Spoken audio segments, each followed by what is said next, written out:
Ladies, alam nyo ba na meron kayong pwedeng gawin para ang partner nyong lalaki ay masatisfied sa inyong ginagawa kapag kayo ay nasa ganon? Hello guys! So, ang topic natin for today, mga ways, paraan para maibigay mo ang hinahangad na ligaya ng partner mong lalaki sa iyong kwarto or kapag kayo ay nasa ganon.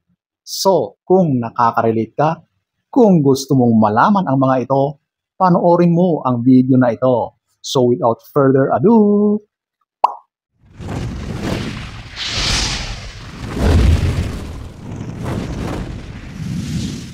so, eto, ating alamin ang mga ways, mga paraan para masatisfy mo ang partner mong lalaki sa ganon. So, at number 1, eto yung anticipation.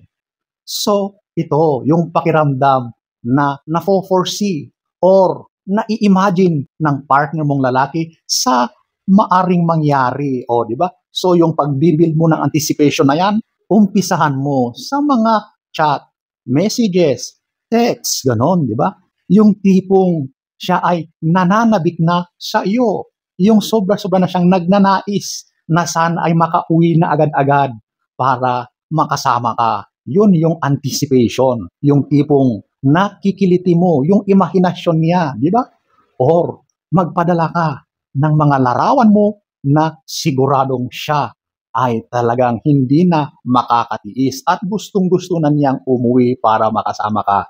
Yan ang mga gawin mo para mag-build up ang anticipation sa partner mong lalaki. So, ayan po, ang number 1.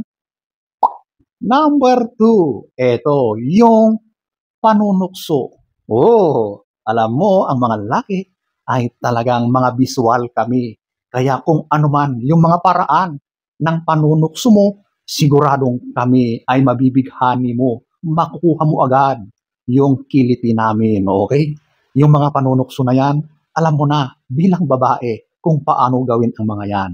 Paghandaan mo yan, dapat nakaligo ka na, naisuot mo na yung mga damit na alam mo na kapag isinuot mo ay talaga namang yung partner mong lalaki ay magbabago ang kaniyang nararamdaman. Yung tila ba ay hindi na siya mapakali at gustong-gusto ka ng dakmain, di ba? Yung mga panunukso na yan, sobrang epektibo yan. Yan ay isang prelude para sa isang umatikabong pagsasanib puwersa ng inyong mga katawan. Okay? So, ayan po, ang number 2. Number 3, ito yung mga hawak, mga touch, mga pahawak-hawak. Alam mo kung magaling ka sa mga hawak na yan at kung alam mo kung saan dadampi yung mga kamay na yan, siguradong, nako, magugustuhan ng lalaki yan. Alam mo kung saan yung mga parte na yan, doon mo idadampi ang iyong mga kamay or yung mga daliri mo, di ba? Alam mo, ang lalaki, napakasensitibo yan pagdating sa hawak ng isang babae. At kung alam mo yung mga points or parte na iyon, kung saan ka hahawak, naku, siguradong yan ay mag-chicken-chicken. Yung balat niya ay parang nagiging balat na ng manok sa sobrang kiliti na nararamdaman. Yung para siyang nangingilo, di ba? Nangingilo yan sa kiliti, sa iyong mga ginagawa kung saan-saan ka humahawak. Kaya dapat humahawak ka doon sa mga parte na yon, di ba? So, ayan po, ang number 3. Number 4, ito ang isa sa pinakamahalaga na gawin mo sa lalaki, yung play. For play, di ba? 4 na laro. Ayan po, alam mo, sa ganyang mga pagkakataon, yan talaga ang pinakamahalaga.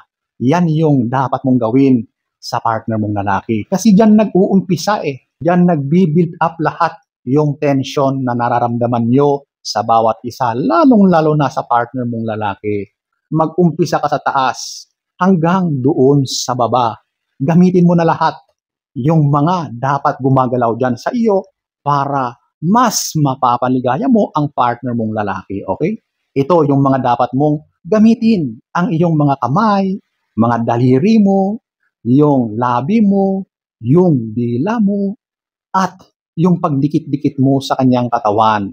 Siguradong sobrang ligaya ang kanyang mararamdaman kapag ganyan. At siguradong makakamit ng partner mong lalaki yung sukdulan, yung dapat niyang marating. Okay? So ayan po, ang number 4. Number 5, ito, yung exploration or mag-explore. Wow, alam mo, dapat inaalam mo ang kabuuan ng katawan ng partner mong lalaki. Ini-explore mo yan. Alam mo, ang katawan natin, napakaraming mga pleasure points yan. Mga parte na sobrang napakataas ang kiliti.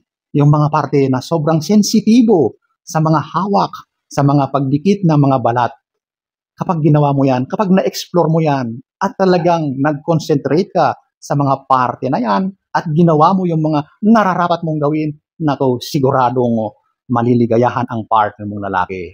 Yung tila ba ay inaalam mo yung mga parte, yung mga kagustuhan niya, yung mga kilitin niya, at lahat-lahat ng nandyan sa partner mo ay inaalam mo at gumagawa ka ng paraan para yan ay dapat mong bigyang pansin. Alam mo, para ka rin nag-adventure sa ganyang gagawin mo, okay? Pero dyan lang sa partner mo. O, di ba? So, ayan po, ang number 5. Number 6, ito yung dahan-dahan. Slowly but surely. Oh, alam mo yung dahan-dahan, pero tuloy-tuloy, continuous na mga ginagawa mo, mas makakaramdam ng sobrang pananabik at kaligayahan ang lalaki sa mga gagawin mo.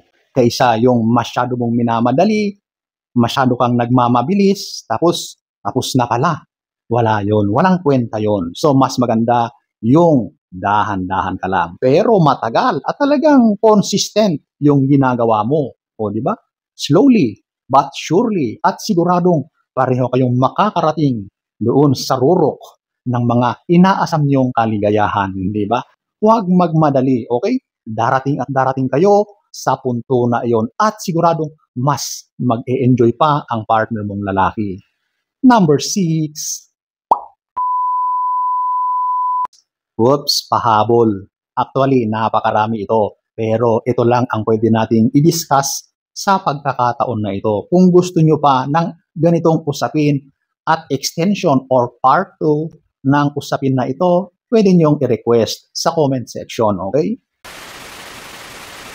So, ayan po ang iilan sa mga paraan para mapaligaya mo ang partner mong lalaki sa kwarto nyo. Sana ay nagustuhan nyo ang ating topic for today. Next story time, don't forget to subscribe.